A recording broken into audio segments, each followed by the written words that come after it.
యోహాను సువార్త 10వ అధ్యాయము 11వ వచనాన్ని చదువుకుందాం. నేను మంచి కాపరిని, మంచి కాపరి గొర్రెల కొరకు తన ప్రాణమును ధారపోయెను. క్రీస్తు ప్రభు తన గురించి తాను నేను మంచి కాపరిని అని చెప్పుకుంటున్నాడు. ప్రియులారా, బైబిల్ గ్రంథాన్ని మనం ఒకసారి పరిశీలిస్తే బైబిల్ గ్రంథంలో మనకి తాను ఎన్నుకున్నటి సేవకులు, నాయకులు ఎక్కువ మంది గొర్రెల కాపరులుగా మనకు కనబడతారు. ఆబేలుడు చేసినటువంటి పని ఏంటి? ఏం పని చేసేవాడు ఆబేలుడు? గొర్రెలు కాసేవాడు. ఏం చేసేవాడు? గొర్రెలు కాసేవాడు. He was a shepherd. మోషే ఏం పని చేసేవాడు? గొర్రెలు కాసేవాడు. దావీదు రాజు ఏం చేసేవాడు? గొర్రెలు కాసేవాడు. అంటే మనకి బైబిల్ గ్రంథాన్ని చూస్తే దేవుడు ఎన్నుకున్నటువంటి నాయకులు ఎక్కువ మంది, అందరూ అని చెప్పట్లేదండి, ఎక్కువ మంది ఎవరున్నారు? గొర్రెలు కాసేవారు ఉన్నారు. ఎందుకని అంటే గొర్రెలు కాసేటువంటి వాని యొక్క మనస్తత్వం ప్రేమతో నిండి ఉంటుంది. తన గొర్రెలని ప్రేమతో సంరక్షిస్తాడు, వాటికి కావలసిన ఆహారాన్ని పెడతాడు, అదేవిధంగా వాటిని ప్రేమతో చూసుకుంటాడు. నేను ఈ వాక్యాన్ని ధ్యానం చేసేటప్పుడు కొన్ని పుస్తకాలు చదివాను. వాటిలో ఒక చోట ఏమని చెప్పబడి ఉందో తెలుసా? గొర్రె పిల్లలనంట ఆ పిల్ల యొక్క తల్లి కంటే గొర్రెల కాపరి ఎక్కువగా ప్రేమగా చూసుకుంటాడట. గొర్రెలకు మాత్రమే ఇది జరుగుద్దంటండి. అర్థమైందా? గొర్రె పిల్ల, బుజ్జి పిల్ల పుడుతుంది కదా, గొర్రె పిల్ల. ఆ పిల్ల పుట్టిన తర్వాత అంట ఆ గొర్రె పిల్ల తల్లి కంటే ఎక్కువ ప్రేమగా గొర్రెల కాపరి చూస్తాడట. కాపరికి అంత ప్రేమ ఉంటుందంట ఆ గొర్రెల మీద. ఈరోజు ప్రభువు తాను పుట్టింది గొర్రెల కాపరి ఇంటిలో కాకపోయినా కానీ తన యొక్క ప్రేమని మన మీద ఒక మంచి కాపరిగా క్రొమ్మరిస్తూ అంటున్నాడు, నేను మంచి కాపరిని అని చెప్పి ఇంకా ఒక అడుగు ముందుకు వేసేమంటున్నాడు, మంచి కాపరి తన ప్రాణమును తన గొర్రెల కొరకై ధారపోయెను. తన గురించి తాను చెప్పుకుంటున్నాడు. మీరందరూ నా బిడ్డలు, నా ప్రియమైనటువంటి గొర్రె పిల్లలు, నేను మీ కొరకై నా ప్రాణాన్ని ధారపోస్తాను అని ప్రభు ఎంతో గొప్పగా మనకి సెలవిస్తున్నాడు. యోహాను సువార్త, క్షమించండి, లూకా సువార్త 15వ అధ్యాయంలో ప్రభువు ఒక ప్రేమతో నిండినటువంటి ఉపమానాన్ని చెప్పాడు. లూకా సువార్త 15వ అధ్యాయంలో ఒక కాపరి ఏ విధముగా ఉంటాడు అని చెప్పి తాను కూడా అలాగానే ఉంటాను అని చెప్తున్నాడు. చాలా ముఖ్యమైనటువంటి వాక్యం. లూకా సువార్త 15వ అధ్యాయము 4వ వచనం నుంచి చదువుకుందాం. ఒకడు తనకున్న 100 గొర్రెలలో ఎన్ని గొర్రెలు అంటండి? ఎన్ని గొర్రెలు ఉన్నాయంట అతనికి? 100 గొర్రెలు ఉన్నాయి. ఎన్ని గొర్రెలు ఉన్నాయి? 100 గొర్రెలు ఉన్నాయి. ఆ 100 గొర్రెలలో ఒకటి తప్పిపోయినచో తక్కిన 99టిని ఆ ప్రదేశంలో విడిచిపెట్టి ఆ పోయినటువంటి గొర్రె కొరకై, ఆ గొర్రె పిల్ల కొరకై వెళతాడట. చూడండి దేవుని ప్రేమ, దేవుని యొక్క ప్రేమ. అంటే మనందరం నేర్చుకోవాల్సింది ఏంటంటే దేవుని యొక్క ప్రేమ వ్యక్తిగతమైనటువంటి ప్రేమ. దేవుని యొక్క ప్రేమ గ్రూప్ మొత్తాన్ని కలిపి ప్రేమించదండి. దేవుని యొక్క ప్రేమ ఎలాగుంటుందంటే, అమ్మ నీ పేరేంటి? భానుమి, అంతేనా? సిస్టర్ మీ పేరేంటి? ఫెలిసిటా, అంతేనా? దేవుడండి, జాగ్రత్తగా అర్థం చేసుకోండి. ఏంటి? నిర్మల, నిర్మల ఉదాహరణకి తెలిసిన పేరు కాబట్టి. దేవుని యొక్క ప్రేమ ఇదిగో ఈ సంఘాన్ని అంతటిని కలిపి ప్రేమిస్తున్నా అనడో. దేవుని యొక్క ప్రేమ ఏమంటుందంటే, నా ప్రేమ నా బిడ్డ అయినటువంటి నిర్మల మీద ఉంటుంది. దేవుని యొక్క ప్రేమ నా ప్రియమైన బిడ్డ అయినటువంటి ఫెలిసిటా మీద ఉంటుంది. నా యొక్క ప్రేమ ఇదిగో పలానా విజయరాజు మీద ఉంటుంది. అంటే దేవుడు ఏ ఒక్కడిని కూడా విడిచిపెట్టాడండి. అందరం ముఖ్యమే ఆయనకి. ఆయన గుంపులో నలుగురితో కాదండి. అర్థమైందా? ఆయన అందరినీ కలిపి ఒక ఘాటి కట్టాడు. అందరూ కూడా ఏ ఒక్కరు తప్పిపోయినా కానీ ఆయన తట్టుకోలేడు. అది దాని వలన దేవుని యొక్క ప్రేమ మనందరికీ కూడా వ్యక్తిగతమైనటువంటి ప్రేమ. మీరందరు గొర్రెలు చూసారా? గొర్రెలు చూశారు కదా. మీకు రోజంతా మిమ్మల్ని గొర్రెలు కాసుకొని రమ్మని సాయంత్రానికి ఒక్కొక్క గొర్రెకి ఒక పేరు పెట్టి, ఒక్కొక్క గొర్రెకి ఏం పేరు? ఒక పేరు పెట్టి తెల్లారి పొద్దున్నే ఆ పలానా గొర్రెని తీసుకురమ్మని మీరు తీసుకురాలేస్తారా?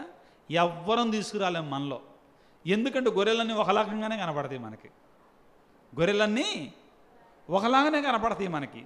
They look alike for all of us because we are not used to it. We don't know. కానీ గొర్రెల కాపరికి మాత్రం ప్రతి గొర్రె వ్యక్తిగతంగా తెలుసండి. యేసు ప్రభు ఎందుకని తనను తాను మంచి కాపరితో మామూలు కాపరి కాదండి, మంచి కాపరితో పోలుస్తున్నాడు. ఎవరితో పోలుస్తున్నాడు? మంచి కాపరితో పోలుస్తున్నాడు. కారణం ఏంటంటే, ఇప్పటికీ కూడా మనం ఇజ్రాయెల్ దేశం వెళితే అక్కడ ఎక్కువగా గొర్రెల కాపరులు ఎక్కువ ఉంటారు.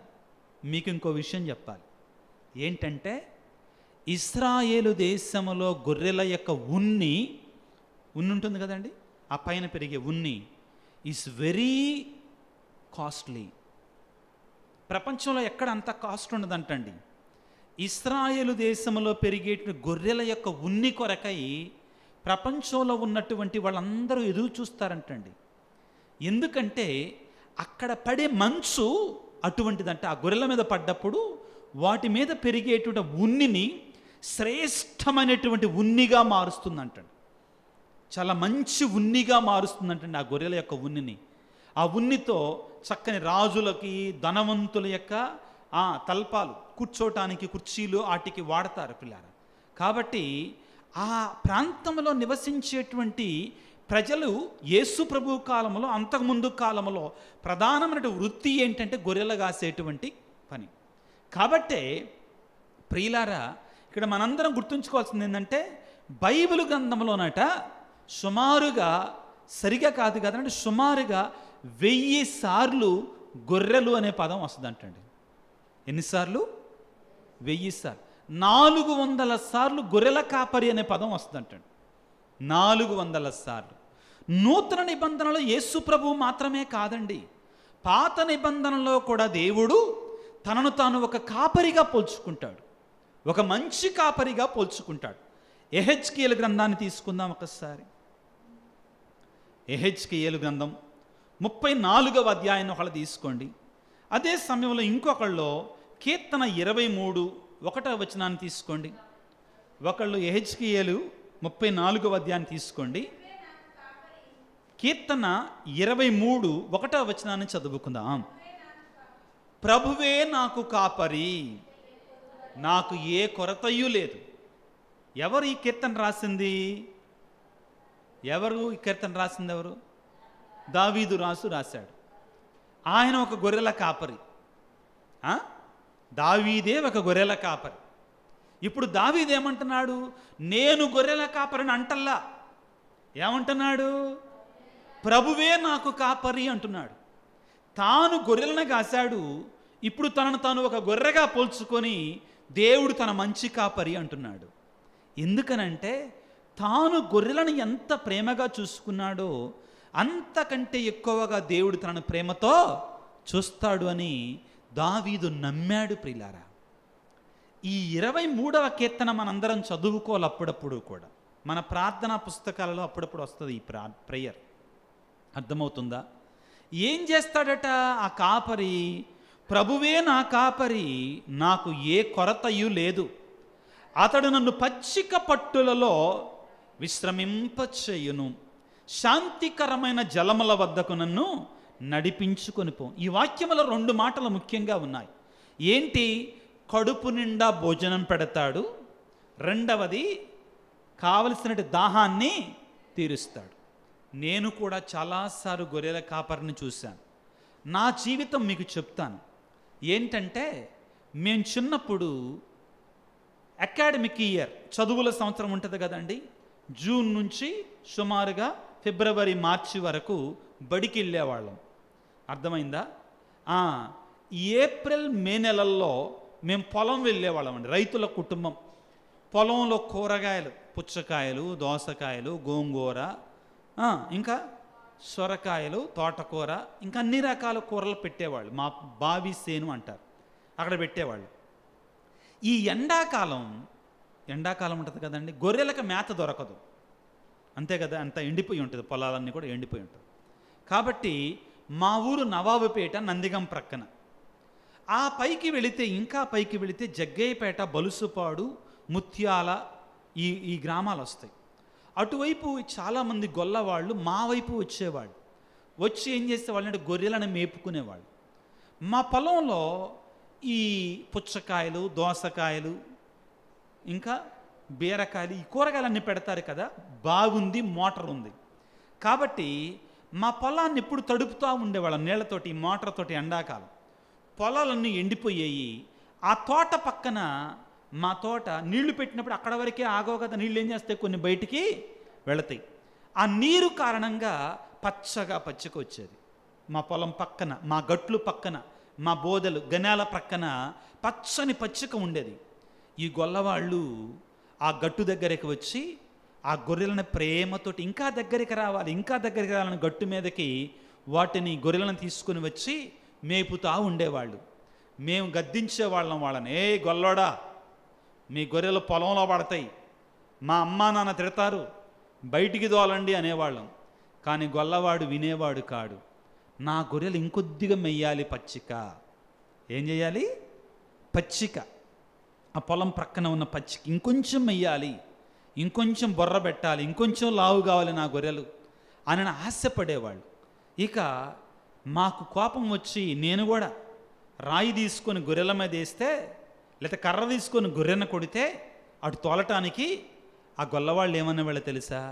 అయ్యా, అయ్యి నోరు లేని మూగ జంతువులయ్యా, వాటిని కొట్టమాకు, కావాలంటే నన్ను కొట్టయ్యా, నా గొర్రెలు కొట్టమాకు అనేవాడు. కావాలంటే నన్ను కొట్టు. నిజంగా నేను అనుభవంతో చెప్తున్నానండి. ఏమనేవాడు? కావాలంటే నన్ను కొట్టు, punish me but not my sheep. If you want to punish me, not my sheep. నన్ను కొట్టయ్యా అనేవాడు. ఈ గొల్లవాళ్ళకి గొర్రెల మీద ఉన్న ప్రేమ అటువంటిదండి. ఆ తరువాత ఆ రోజుల్లో సుమారుగా 30 సంవత్సరాల క్రితం, 35 సంవత్సరాల క్రితం విషయాలు చెప్తున్నానండి మీతోటి. ఆ గొల్లవాడి దగ్గర పెద్ద గొడ్డలు ఉండేదండి. ఏముంటుంది? కర్ర, కాపరి కర్ర ఉండేది. దాంతోపాటు ఏముండేది? పెద్ద గొడ్డలి. భయం వేసేది ఆ గొడ్డలు చూస్తేనే. ఎందుకయ్యా ఈ గొడ్డలి అంటే, ఆ గొల్లవాడనేవాడు రాత్రిపూట తోడేళ్ళు, ఎలుగుబంట్లు వచ్చి గొర్రెల మీద పడతాయండి. ఏం చేస్తాయట? గొర్రెలను చంపుకొని తీసుకొని వెళ్ళటానికి ప్రయత్నం చేస్తాయి రాత్రిపూట అడవుల్లో నుంచి. కాబట్టి ఆ తోడేళ్ల మీద, ఆ యొక్క ఎలుగుబంట్ల మీద మేము పడి ఆ యొక్క గొర్రెలను కాపాడటానికి, మా ప్రాణాలు పోయినా కానీ మా గొర్రెల జోలికి రానివ్వము అని చెప్తారు. ప్రియులారా, గొర్రెల కాపరిని నేను మంచి కాపరిని అంటే ఆయన మన కొరకై ప్రాణాన్ని పెడతాడు, కానీ మనల్ని మాత్రం సాతాను అనే తోడేలుకు మాత్రం బానిసలుగా కానివ్వడు. అది మంచి కాపరిలో ఉన్న లక్షణం. కాబట్టే దావీదు మహారాజు పలికిన మాట ఏంటంటే, ప్రభువే నా కాపరి, నాకు ఏ కొదవయో లేదు. ఎట్లాంటి కాపరట? పచ్చని పచ్చిక పట్టులలోకి నడిపిస్తాడు, శాంతికరమైన జలముల వద్దకు నన్ను నడిపిస్తాడు. ఇంకా ఏం చేస్తాడట? నా అలసట, అలసిపోయాననుకో నా అలసట తీరుస్తాడు ఆయన. తన వాగ్దానం చేసినట్లే నన్ను ధర్మ మార్గం నడిపించిన. ఇంకొక ముఖ్యమైన మాట వస్తున్నాడు, దాన్ని చదువుకుందాం. గాఢాంధకారపు లోయ గుండా పయనించినప్పుడు నేను ఎటువంటి అపాయమునకు భయపడను. నేను ఎందుకని? ప్రభువు నాకు తోడుగా ఉన్నాడు. మనందరం కూడా నేర్చుకోవాలండి, నేర్చుకోవాలి. మనం గాఢాంధకారపు లోయ గుండా, మనందరం ఎప్పుడైనా వెళ్తామా? గాఢాంధకారపు లోయ గుండా, లోయల్లో నుంచి వెళ్తామా? మనం వెళ్తామా? ఎప్పుడైనా వెళ్ళారా? మనందరం వెళ్తాం. మనకు సమస్యలు వచ్చినప్పుడు అయ్యే లోయలు, మన కష్టాలే లోయలు, అంతేనే కాదా? చీకటి లోయలు ఏంటివి? మన కష్టాలు, మన బాధలే. మిమ్మల్ని అడిగితే ఒక్కొక్కళ్ళు ఒక్కొక్క పుస్తకం చెప్తారు మీ బాధలు. నాకు ఎవరిని అడిగినా కానీ, ఎవరి దగ్గరికి వెళ్ళినా కానీ, అమ్మ బాగున్నామా అంటే, ఏం బాగులే నాయన, ప్రపంచంలో ఉన్న కష్టాలన్నీ నాకే వచ్చాయి. ప్రియులారా, ప్రభు అంటున్నాడు, కంచి కాపరి గురించి అంటున్నాడు, గాఢాంధకారపులో శ్రమలు అనేటువంటి లోయల గుండా వెళ్ళినా కానీ నేను భయపడను. ఎందుకని? నాకు తోడుగా ఎవరున్నారు? మంచి కాపరి ఉన్నాడు, యేసయ్య ఉన్నాడు. ఆయన దగ్గరికి వెళదాం.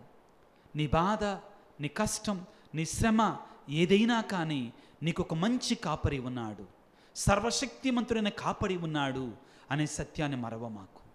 ఆ దేవుడు నీకు తోడుగా ఉంటే, ఆ మంచి కాపరి నీకు తోడుగా ఉంటే నిన్ను ఎవ్వరూ ఏమీ కూడా చేయలేరు. ఆ విశ్వాసం, ఆ ధైర్యం, ఆ శక్తి మనందరికీ దయచేయమని తలలు వంచి చిన్న ప్రార్థన చేసుకుందాం.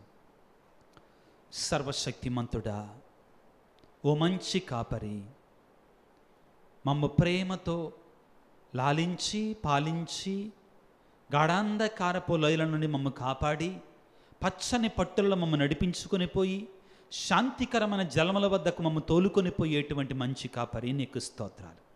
ప్రభువా, మా మానసికంగా, శారీరకంగా, ఆత్మీయంగా మాకు బాధలు వచ్చినప్పుడు, కష్టాలు వచ్చినప్పుడు సహజంగానే మేము భయములో ఉంటున్నాము తండ్రి.